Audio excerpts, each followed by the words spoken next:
Movie की शुरुआत में हमें कुछ साइंटिस्ट को एक्सपेरिमेंट करते हुए दिखाया जाता है। एक्सपेरिमेंट पूरा हो जाने के बाद हम दो जेनेटिक इंजीनियर्स क्लाइव निकोली और एल्सा कास्ट को देखते हैं। ये दोनों नर्ड कंपनी के लिए काम करते हैं जिसका फुल फॉर्म है nucleic exchange research and development. ये कंपनी जानवरों के लिए दवा बनाती है और जानवरों की दवा बनाने के लिए ये CD356 नाम की प्रोटीन सोर्स का पता लगाना चाहती है और इसके लिए वो कई जानवरों के डीएनए को मिलाकर नया डीएनए बनाने के लिए एक्सपेरिमेंट कर रहे हैं। इसके बाद हम मूवी में आगे देखते हैं कि इन्होंने अपने एक्सपेरिमेंट्स के द्वारा बहुत से एनिमल के डीएनए को मिलाकर एक बड़ा वर्मी फॉर्म क्रीचर को बनाया है। इन लोगों ने इसका नाम फ्रेड रखा है जो एक मेल स्पीसीज है। इसके बाद ये लोग फ्रेड को एक ग्लास से बने हुए बॉक्स के अंदर रख देते हैं और यहाँ पर फ्रेड को जिंजर से मिलवाया जाता है। जिंजर को भी इन लोगों ने अपने एक्सपेरिमेंट के द्वारा फ्रेड से पहले बनाया होता है जो कि एक फीमेल स्पेसीज है। यहाँ पर हम देखते हैं कि फ्रेड और जिंजर एक दूसरे से बड़े ही प्रेम के साथ कांटेक्ट करते हैं। एल्सा और क्लाइव का यह एक्सपेरिमेंट सक्सेसफुल हो जाता है। अब एल्सा और क्लाइव अपने कलीग विलियम वार्लो के साथ अपने एक्सपेरिमेंट की रिपोर्ट देने के लिए कंपनी की हेड जॉन कोरोट के पास जाते हैं। यहाँ पर वे दोनों जॉन कोरोट से बताते हैं कि उन्होंने कई सारे जीव जंतुओं के डीएनए को मिलाकर एक अलग किस्म के जीव जिंजर और फ्रेड को बनाया है जिनके प्रोटीन से जानवर की दवाइयाँ बनाई जा सकती हैं। अब एल्सा और क्लाइव अपने इस एक्सपेरिमेंट को इंसानों पर करना चाहते हैं और इंसानों के डीएनए को पहले वाली मिली जुली डीएनए से जोड़कर अल्जाइमर और कैंसर जैसी बीमारियों के बारे में जानकारी जुटाना चाहते हैं। इस पर जॉन कोरोट कुछ देर सोचती है और कहती है कि कंपनी के बोर्ड मेंबर्स उनके इस एक्सपेरिमेंट से बहुत खुश हैं, लेकिन अब वो फेज 2 की ओर बढ़ना चाहते हैं और जिंजर और फ्रेड की बॉडी से मिले प्रोटीन सोर्स से जानवरों की दवाइयाँ बनाना चाहते हैं। वो क्लाइव और एल्सा को यह भी बताती है कि अब कंपनी अपने सभी लैब्स को बंद करके वहां पर केवल जिंजर और फ्रेड की बॉडी से मिलने वाले प्रोटीन सोर्स से जानवरों की दवाई बनाएगी। एल्सा जॉन कोरोट से कहती है कि अगर वे इस एक्सपेरिमेंट को नहीं करते हैं तो बाद में कोई और इंसानों की डीएनए के साथ इस एक्सपेरिमेंट को पूरा कर लेगा।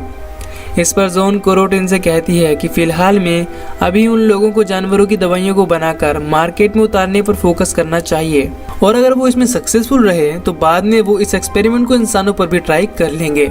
लेकिन एल्सा और क्लाइव अपनी लाइफ के इन 5 सालों को जानवरों से प्रोटीन सोर्स निकालने में बर्बाद नहीं करना चाहते थे, इसीलिए वे दोनों अपने इस एक्सपेरिमेंट को छुपकर करने का डिसीजन लेते हैं। अब ये दोनों अपने एक्सपेरिमेंट को सीक्रेटली करने लगते हैं। इसके बाद एल्सा क्लाइव को एक अनजान महिला की डीएनए देती है और ये दोनों उस पर अपने एक्सपेरिमेंट को शुरू करते हैं, लेकिन उनका एक्सपेरिमेंट सक्सेसफुल नहीं होता है। इस पर क्लाइव एल्सा से कहता है कि शायद इंसानी डीएनए जानवरों के डीएनए से मिलना नहीं चाहता है। इनके कई सारे एक्सपेरिमेंट लगातार फेल हो जाते हैं। इसके बाद एल्सा क्लाइव को एक और इंसानी महिला की डीएनए देती है और उस पर एक्सपेरिमेंट करने को बोलती है। जब क्लाइव अपने एक्सपेरिमेंट को उस पर करता है तो उस डीएनए के साथ उनका यह एक्सपेरिमेंट सक्सेसफुल हो जाता है, जिससे ये दोनों काफी खुश भी हो जाते हैं। एल्सा इस डीएनए को लेकर एक दूसरे एक्सपेरिमेंट रूम में जाती है और क्लाइव के मना करने के बाद भी एक आर्टिफिशियल गर्भ में इंसर्ट करने वाली होती है। क्लाइव एल्सा को ऐसा करने से मना करता है। एल्सा क्लाइव को समझाती है कि वो बस चेक करना चाहती है कि ये डीएनए सर्वाइव कर पाता है या नहीं और एक्सपेरिमेंट पूरा होने से पहले इसको मार देंगे। क्लाइव कहता है कि किसी को जिंदा करना और फिर बाद में उसे मार देना बहुत गलत बात है। जब एल्सा क्लाइव से कहती है कि डेली न जाने कितने लोग मर जाते हैं, लेकिन अगर उसका ये एक्सपेरिमेंट सक्सेसफुल हो गया तो इससे न जाने वो कितने लोगों की जान बचा सकते हैं। इस पर क्लाइव एल्सा की बात मान जाता है और एक्सपेरिमेंट को कंटिन्यू करता है। वे दोनों देखते हैं कि उसकी ग्रोथ बहुत तेजी से होने लगती है। जिसको कई महीनों में बाहर आना चाहिए वो कुछ ही दिनों में बाहर आने के लिए तैयार हो जाता है। जब एल्सा उसको बाहर निकालने के लिए अपना हाथ डालती है तो वो एल्सा के हाथ को पकड़ लेता है। क्लाइव कांच को तोड़कर एल्सा के हाथ को उसमें से निकाल देता है और उसमें से एक अजीब सा दिखने वाला क्रीचर बाहर आता है। इसकी एक पूंछ भी थी जो जानवर और इंसान किसी की जैसी भी नजर नहीं आ रही थी। क्लाइव इसे मारने वाला होता है, लेकिन एल्सा को लगता है कि वे दोनों इससे कुछ सीख सकते हैं, इसीलिए वो उसे जिंदा रखने के लिए कहती है। अब ये दोनों उसके बारे में पता लगाने के लिए इसको जब बेहोश करके स्कैन करते हैं तो पाते हैं कि ये एक फीमेल है और इसकी उम्र भी बहुत तेजी से बढ़ रही है, जिससे ये अपने आप ही मर जाएगी। एल्सा क्लाइव से कहती है कि हम इसकी लाइफ से बहुत सी चीजें सीख सकते हैं और फाइनली वे दोनों उसे जिंदा रखने का डिसीजन लेते हैं। इसके बाद एल्सा और क्लाइव उस अजीब से दिखने वाले क्रिएचर की एक्टिविटी को ऑब्जर्व करने लगते हैं और पाते हैं कि वो अपने पहले मंथ में ही बहुत तेजी से बढ़ रही है और अब तो उसके दोनों हाथ भी निकल आए हैं। इसके ब्रेन को स्कैन करने से पता चलता है कि इसका ब्रेन भी इंसानी ब्रेन के जैसा ही विकसित हो रहा है। एक दिन जब एल्सा उसको अपना नाम सिखाने की कोशिश करती है तो वो उसकी टी शर्ट पर लिखे हुए नर्ड को लिखती है, जिसके बाद एल्सा उसका नाम ड्रेन रख देती है जो कि नर्ड को उल्टा करने पर बनता है। इसके इसके बाद इन दोनों को एक कांच के बॉक्स में रखा जाता है।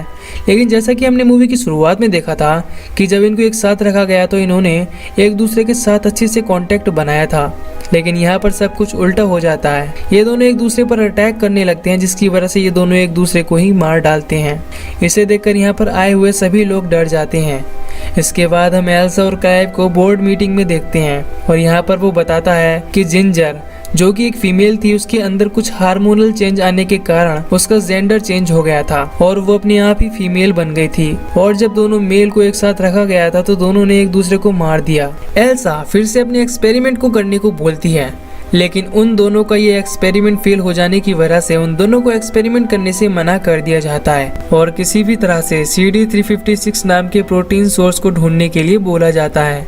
अब ड्रेन काफी बड़ी हो गई थी और इसकी पूंछ भी बड़ी हो गई थी और इसको यहाँ पर दूसरे लोगों द्वारा देखे जाने का डर था, इसीलिए ये दोनों ड्रेन को एल्सा के फार्म हाउस में ले आते हैं। ड्रेन यहाँ से भागने की कोशिश करती है, लेकिन जब उसको खोजते हुए दोनों पीछे जाते हैं तो ड्रेन को खरगोश का मांस खाते हुए देखते हैं। इसके लिए एल्सा ड्रेन को डांटती है।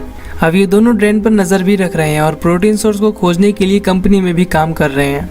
ड्रेन अब एल्सा की बात भी नहीं मान रही थी और बिल्कुल ही अजीब तरीके से व्यवहार कर रही थी। एक बार ड्रेन छत में लगे हुए कांच को तोड़कर ऊपर चली जाती है। एल्सा और क्लाइव भी उसको लेने के लिए ऊपर जाते हैं और देखते हैं कि अब उसके पंख भी निकल आए हैं। यहाँ पर हम देखते हैं कि जब क्लाइव उसके नजदीक आता है तो ड्रेन उसे गले लगा लेती है। एक दिन क्लाइव कंपनी में चला जाता है, लेकिन एल्सा ड्रेन पर नजर रखने के लिए उसके साथ रुक जाती है और वो ड्रेन का मेकअप भी करने लगती है। जब एल्सा ड्रेन के लिए बिल्ली को लाती है तो वो अपनी पूंछ से उस बिल्ली को मार देती है और एल्सा के साथ भी अजीब व्यवहार करती है।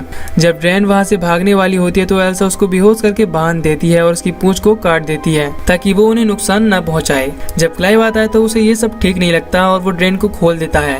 इसके बाद हम एल्सा को लैब में देखते हैं, जहाँ पर वो विलियम वार्लो से बताती है कि उसने जानवरों की दवाई बनाने वाली CD356 की प्रोटीन सोर्स को खोज लिया है। इसके अगले सीन में हम देखते हैं कि जब क्लाइव और ड्रेन फार्म हाउस में अकेले होते हैं तो ड्रेन क्लाइव को किस करती है और क्लाइव ड्रेन के साथ में फिजिकल भी हो जाता है, लेकिन तभी वहाँ पर एल्सा आ जाती है और ये सब देख लेती है। क्लाइव एल्सा को रोकने की कोशिश करता है, मगर एल्सा अपनी कार में बैठकर चली जाती है।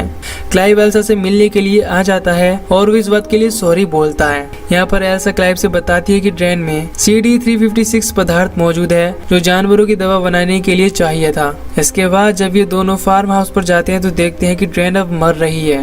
ड्रेन के मरने के बाद क्लाइव और एल्सा उसे जमीन में दफना देते हैं। विलियम वार्लो को एल्सा ने प्रोटीन की जो सैंपल दी होती है उसमें इंसानी DNA पाकर विलियम वार्लो गेविन के साथ ड्रेन को देखने के लिए एल्सा के फार्म हाउस पर पहुंच जाता है। एल्सा उसे बताती है कि ड्रेन अब मर चुकी है। तभी वहां पर एक जोर की हवा आती है और ये लोग देखते हैं कि विलियम वार्लो वहां नहीं है। खोजने पर विलियम वार्लो की लाश एक पेड़ पर मिलती है। इसके बाद ये लोग ड्रेन को फार्म हाउस के ऊपर देखते हैं। अब इनके साथ जो हो रहा था वो इनको समझ में नहीं आ रहा था और ये तीनों काफी डरे हुए थे। इसके बाद ड्रेन गेविन को लेकर चली जाती है। क्लाइव चेंज हो गई है। क्लाइव की टॉर्च पानी में गिर जाती है। जब वो अपनी टॉर्च को निकालने के लिए जाता है तो ड्रेन क्लाइव को पानी में खींच लेती है और इससे कुछ देर बाद क्लाइव पानी के ऊपर आ जाता है। तभी ड्रेन भी पानी से निकलती है और हम देखते हैं कि उसकी कटी हुई पूंछ भी वापस आ गई है और वो पहले से ज्यादा पावरफुल हो गई थी। जब क्लाइव को होश आता है तो वो एल्सा को बचाने के लिए लकड़ी के टुकड़े को ड्रेन की पीठ में घुसा देता है, जिससे वो दर्द से कराहने लगता है। अब ड्रेन अपनी पीठ से लकड़ी को निकाल देता है और क्लाइव पर अटैक करने वाला होता है, लेकिन तभी एल्सा वहाँ पर आ जाती है और एक बड़े से पत्थर को उठा लेती है, मगर इससे पहले ही ड्रेन अपनी पूंछ से क्लाइव को मार देता है। ये देख एल्सा को बहुत गुस्सा आता है और उस पत्थर से ड्रेन का सर फोड़ देती है, जिससे उसकी वहीं मौत हो जाती है। अब मूवी के लास्ट सीन में हमें दिखाया जाता है कि ड्रेन में CD356 नाम का पदार्थ बहुत ज्यादा मात्रा में था, जिससे उसकी कंपनी को बहुत ज्यादा फायदा भी हुआ और एल्सा को इस एक्सपेरिमेंट के दूसरे फेज को आगे बढ़ाने के लिए एक बड़ा अमाउंट भी दिया गया है, जिसे वो एक्सेप्ट कर लेती है। अब यहाँ पर हम देखते हैं कि एल्सा प्रेग्नेंट है, जिसके गर्भ में ड्रेन का नया हाइब्रिड पल रहा है। जॉन कोरोट एल्सा से कहती है कि इसमें उसकी जान को खतरा हो सकता है, इसीलिए अगर वो चाहे तो इस एक्सपेरिमेंट को यहीं पर रोक सकती है, लेकिन एल्सा इस एक्सपेरिमेंट को आगे बढ़ाना चाहती है। यहीं पर ये मूवी खत्म हो जाती है।